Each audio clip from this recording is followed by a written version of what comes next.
اچھا ابو سعید طوطاپوری جو بادشاہ وہ کیسا تھا، اس کا اخلاق کیسا تھا؟ یہ ابو سعید طوطاپوری یہ نہایت بدخلق اور عیاش پرست بادشاہ، یہ جس دن رسول اکرم صلی اللہ علیہ وسلم کی ولادت کے دن، رسول اکرم صلی اللہ علیہ وسلم کی ولادت کے دن ناچنے والوں کو، گانے والوں کو جمع کرتا اور ان کو نچاتا اور ان کے ساتھ خود بھی ناچتا۔ یہ بہت ہی احمق اور عیاش پرست بادشاہ تھا ابو سعید طوطاپوری۔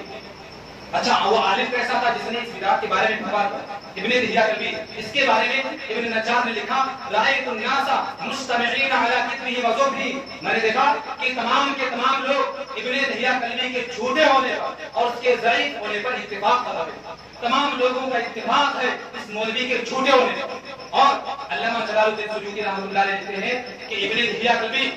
جس نے جشن میلاد کو مشروع قرار دیا،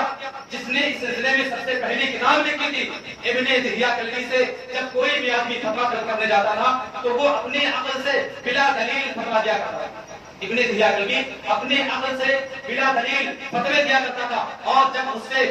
دلائل طلب کیے جاتے، دلیل کا مطالبہ کیا جاتا تو اپنی عقل سے حدیثوں کو کھڑ کر کے پیش کر دیتا۔ یہ ایسا مولوی ہے جس نے دین کو بگاڑنے میں کوئی کسر نہیں چھوڑی۔ اور حافظ ابن حجر اسقلانی رحمۃ اللہ علیہ لکھتے ہیں کہ صرف یہی نہیں کہ ابن دہیہ کلبی جھوٹا تھا، بلکہ کان کثیر الوقیعۃ فی الائمہ وفساق، ابن دہیہ کلبی یہ بدزبان اور سلف صالحین کو برا بلا بھی کرتا تھا، سلف صالحین کو گالیاں بھی دیتا تھا، اور دین کے بارے میں استعمال کیا تھا کان قلیل النظر فی امور الدین، دین کے بارے میں اس کی معلومات بالکل صفر تھی۔ دین کے بارے میں ابن دہیہ کلبی کی معلومات بالکل زیرو تھی، کچھ بھی نہیں جانتا۔ اسی لیے جلال الدین سیوطی رحمۃ اللہ علیہ نے لکھا کہ جب اس سے کوئی مسئلہ طلب کیا جاتا، کوئی فتویٰ طلب کیا جاتا تو یہ اپنی عقل سے بلا دلیل فتویٰ دیا کرتا تھا، اور جب اس سے مطالبہ کیا جاتا دلائل کا تو اپنی عقل سے حدیثوں کو کھڑا کے پیش کر دیا کرتا۔ یہ حال ہے اس بدعت کو مشروع قرار دینے والے کا، یہ حال ہے یعنی ابن دہیہ کلبی جو ایک مولوی تھا، نام نہاد مولوی تھا، اس نے جو اس بدعت کو مشروع قرار دیا، یہ حال ہے۔ نمبر 1 جھوٹا، نمبر 2 حدیثوں کو کھڑنے والا، نمبر 3 سلف صالحین کو گالیاں دینے والا، نمبر 4 دین کے بارے میں اس کی معلومات بالکل زیرو تھی، صفر تھی۔ میرے بھائیو بزرگوں، خلاصہ یہ ہے کہ یہ بدعت بہت بعد میں مسلمانوں کے اندر، میں نے کہا آپ لوگوں کے سامنے کہ 625 ہجری کے اندر اس بدعت کو ایجاد کیا گیا، بہت بعد میں مسلمانوں کے اندر یہ بدعت آئی، اور تمام ادوار صالحہ کے اندر ہمارے جو اسلاف ہیں ان کے اندر اس بدعت کا کبھی کوئی ثبوت ہی نہیں تھا، کوئی تذکرہ ہی نہیں تھا۔ ان کے یہاں اس بدعت کا دور دور تک کہیں کوئی تذکرہ ہی نہیں ملا، بہت بعد میں آئی، یعنی 600 سال کے بعد یہ بدعت اسلام کے اندر، 600 سال کے بعد۔ اور ہمیشہ یاد رہے کہ دین کے سلسلے میں صرف اور صرف وہی بات قابل قبول ہوگی جو 1400 سال پرانی ہو، جو 1400 سال پرانی ہو، جو رسول اکرم صلی اللہ علیہ وسلم سے منقول ہو، صحابہ کرام سے وہ بات منقول ہو، صحابہ کرام نے اس پر عمل کیا ہو، اسے کر کے دکھایا ہو، صحابہ کرام کے دور میں وہ چیز پائی جاتی ہو، وہ دین کا حصہ ہے۔ رسول اکرم صلی اللہ علیہ وسلم کی زندگی کے بعد، رسول اکرم صلی اللہ علیہ وسلم کے بعد اگر کوئی بھی آدمی اسلام کے اندر کوئی بھی چیز ایجاد کرتا ہے وہ ناقابل قبول ہوگا۔ آپ کو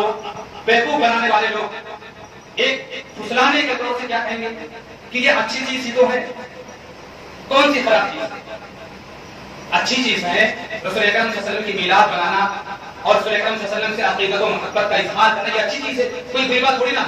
میرے بھائیوں بزرگوں، میں یہ سوال کرتا ہوں کہ اگر دودھ کے اندر زمزم کا پانی ملا دیا جائے، آپ مجھے بتائیں کیا دودھ خالص رہے گا؟